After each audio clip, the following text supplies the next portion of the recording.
John Breech, CBSSports.com. He picks games every week. He writes about football, so why don't we talk football? Let's start with the trade deadline. I'm a baseball guy and a hockey, and I cover the Hurricanes. Trade deadlines in those two sports are crazy. But in the NFL, it's only been like a big deal the last few years.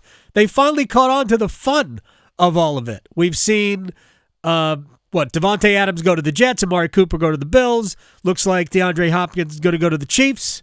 Who's next?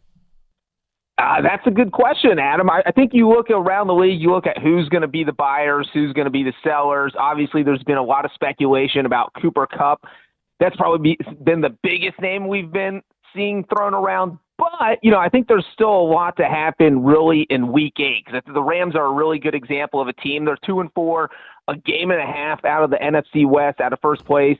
So if they win on Thursday night, if they win tonight against the Vikings, that kind of shifts things. And now you're thinking, maybe we don't want to trade Cooper Kupp. Maybe we need to hold on to our stars because now we're back in the NFC playoff race. So I do think that this weekend will kind of determine who is going to be a buyer and who's going to be a seller, especially with those 2-win teams. Because if you're 2-4 and you fall to 2-5, or 2-5 and fall to 2-6, like the Jets might. Then you start thinking, all right, the season feels like it's over. Maybe we sell. But if you get to that third win or your 3-win team to get to that fourth win, you're thinking, no, we're going to make a move. We want to get better. So I think this Sunday, really Week 8, will kind of determine who ends up being buyer and who ends up being a seller. You think if the Jets lose to the Patriots, they'll trade Aaron Rodgers? I'm just kidding. The thing is, if you do lose, you just went through all that trouble to get Davante Adams. You went through all the trouble to build this roster that Aaron Rodgers wanted, but I don't think you can recover from 2-6. No. Obviously it's the Patriots, though. It's a game they should win, but, they've done plenty. They just haven't played well. So who knows? And then they have to turn around and play the Texans in Week 9 on a Thursday, which is not on Halloween. So who knows how that will turn out? And then, so even if you beat the Patriots, you could be staring at 3-6 going into Week 10. So the Jets are in a very precarious situation right now. Awful position for Jets fans. It's funny, as a former Jets fan, I'm actually enjoying the whole process here. John Breech, CBSSports.com, is joining us here on the Adam Gold Show. Here's the way I've looked at it, because this isn't to an extent, it's about you can't overcome being the Jets, because as a dysfunctional organization, like what they really needed was for Woody Johnson to go get himself another ambassadorship, so Christopher Johnson could run the team. It seemed like they were more functional when the younger brother ran the team. Woody is as a destroyer. He's very Jimmy Haslam-like. But if the Jets had anything resembling the Aaron Rodgers of 3 years ago, if he was 75% of that Aaron Rodgers, then I think the Jets, you could look at their schedule and go, they could win 8 games between now and the end of the season, 8 of their last 10. Schedule's doesn't kill them. They only have one more game with the Bills left, so the schedule doesn't beat them over the head. They could do that. But I think the problem is Aaron Rodgers. The problem isn't so much everybody else. I think the problem is Rodgers isn't even close, which is understandable. He's 40, coming off an Achilles and a thumb injury the year before. I'm not surprised that he's not very good. Yeah, it really does feel like the problem has been Aaron Rodgers this season. It's just that I think the Jets thought the same thing when they got him. They're thinking, man, if we just get 80%, we know he's going to be 40. We know he's going to take a step back. He's older. He's slower. But he was playing an MVP level with the Packers. If we just get 80% of that, he can lead the Jets to the playoffs, and they haven't got that. I think their most recent game against the Steelers is just a good example of kind of what Rodgers is doing and how he's causing them to lose. The interception before halftime was just one of the most brutal interceptions I've seen, and that really turned the game around. Yes, it did. You're talking about the Jets going in at halftime up 2 scores. Well, now you're barely up. Now the Steelers have all the momentum, and then it just flips, and you can't make passes like that. And Rodgers is usually pretty responsible with the ball, and it just seems like he's a tad slow, whether it's his ability to move, his ability to process what he's seeing on the field. And maybe things get a little bit better when he has Davante Adams here for a second week and as Adams gets more comfortable in the offense. But I feel like you don't have a huge window to fix things No. and to get Adams acclimated. You have this week, you have next week, you have to win those games. So they've got to get things turned around now. Yeah, and I thought they were going to become a running team until they decided they weren't going to become a running team. John Breech, you lead me to the next topic, the Pittsburgh Steelers with Russell Wilson. I didn't think they would do it because I thought that Justin Fields was giving them just enough to take advantage of their defense, because I didn't think that Russell was going to be the Russell we saw for the last 3 quarters. That was very different from the Russell Wilson we saw in Denver last year, and they're very different from the Russell Wilson that we even saw in the last year in Seattle. This Russell, with that defense, might be an issue. Yeah, absolutely. I think you look at Mike Tomlin just kind of smiling and smirking, but that's why they pay me the big bucks here in Pittsburgh. Because, and look, that was a tough decision. I'm in the same boat as you. I'm all about, not even that I thought necessarily that Justin Fields was a better quarterback, but when you're in the NFL, I'm all about playing the hot hand. If a guy got you to 4-2, got you 6 points away from being 6-0, I have a hard time sending him to the bench. So I didn't think it was a crazy decision because, again, it's not like Justin Fields is playing at an MVP level, but I probably would have let Fields play until kind of the wheels fell off the wagon. But no, Tomlin said, we need to see what we have in Wilson. We need to see it now because I don't want to be in week 16 wondering who my quarterback's going to be if we're a playoff team.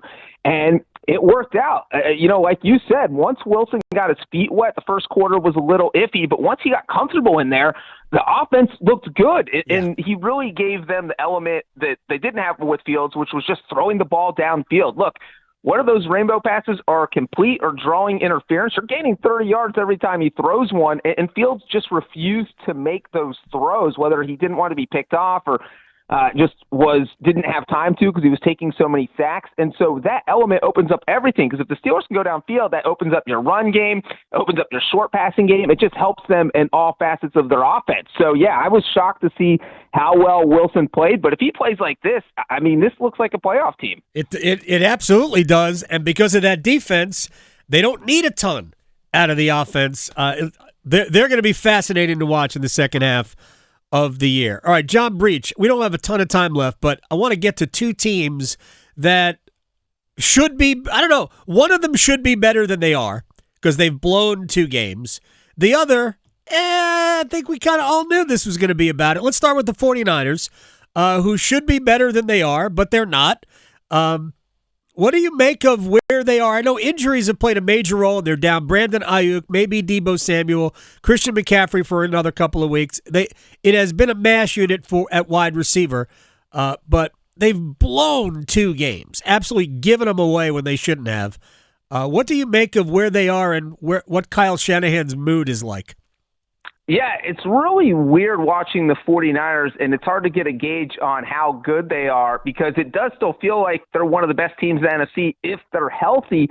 But, are they ever going to get healthy? Because, it's just been one injury after another. I don't know if they offended the football gods or what happened, but I have not seen just star players go down like this where you think, if Brandon Ayuk isn't there for part of training camp, it's okay because you have Deebo Samuel. Now Brandon Ayuk is out for the season. Deebo Samuel was hospitalized with pneumonia. Yeah. Juwan Jennings leads the team in receiving yards, and he's been dealing with an injury. George Kittle's got a foot sprain.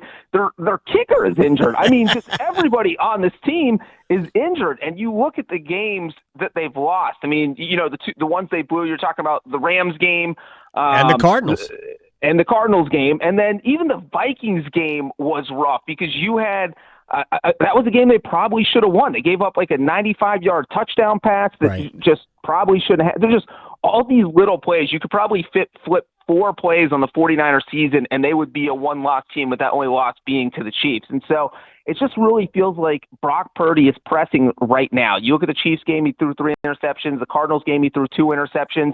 And so when you don't have anyone to throw to, that's what happens. So I think if Shanahan's smart, get back to the run. You have teams on your schedule that you can beat, and you just cross your fingers and hope Christian McCaffrey can come back healthy after the bye. Because it really feels like, you look at their upcoming schedule, Cowboys, Buccaneers, Seahawks. Those are the next 3 games. Those are games they probably should be able to win.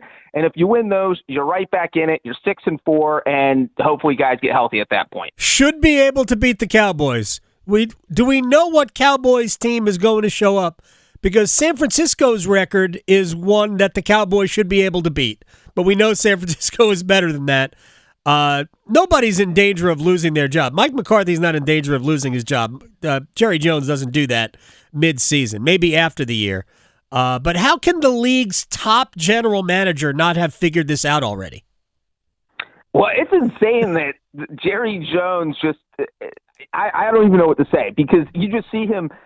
He doesn't make all the personnel decisions, but he has final say on any decision that goes on in Dallas. And for this team to just not be able to get to an NFC title game, to not build a roster that can win a Super Bowl is just dumbfounding. Like, it doesn't make any sense, because people want to play in Dallas. Yeah. It's America's team. You can get free agents there, but they're just not going out and getting them. I mean, Jerry getting grilled for not bringing in Derrick Henry is kind of hilarious, because he doesn't have a good excuse for it. There's no good reason for why this team couldn't go out and get – you have no running game whatsoever. You're bringing in a washed-up Ezekiel Elliott when you had Derrick Henry out there and chose not to do it. And you look at these games. They got blown out by the Saints, who are not a good team, and then obviously got blown out by the Lions a couple weeks ago. And you look at this team, I don't even think it's fair to fire Mike McCarthy, because they didn't build him a good roster to deal with. And maybe this team could still get in the wild card. They're not a horrible team. They could still win 10, maybe 11 games. But it's just crazy that they didn't give McCarthy more to work with. And so this really is a big game, because the 49ers are beat up. It's winnable. And if you lose it, now you're 3-4 and behind the 8 ball. Who's going to win the NFC East? I picked the Cowboys before the season, and I keep telling myself, I hate talking myself, they're 3-3. They're right in it. As bad as things have been, they are still right in the race. But I think the Commanders have looked so good. I'm going to go with them. They're first place. That's the lazy pick here, but I like Washington just because their one weakness was their defense. It's played a lot better over the past couple weeks. It looks better when you play the Panthers. But Washington could very well be 8-2 entering their home stretch, and they will play Dallas and Philadelphia combined 4 times in their last 7 games. So Washington could give themselves a great chance to close this sucker out. But I think they have to give themselves a cushion, but they are definitely, if not the best story, they're certainly one of the best stories in the NFL. John Breech, CBSSports.com. That's John Breech. I appreciate your time. Thank you so much, and we'll talk again soon. Thanks for having me, Adam.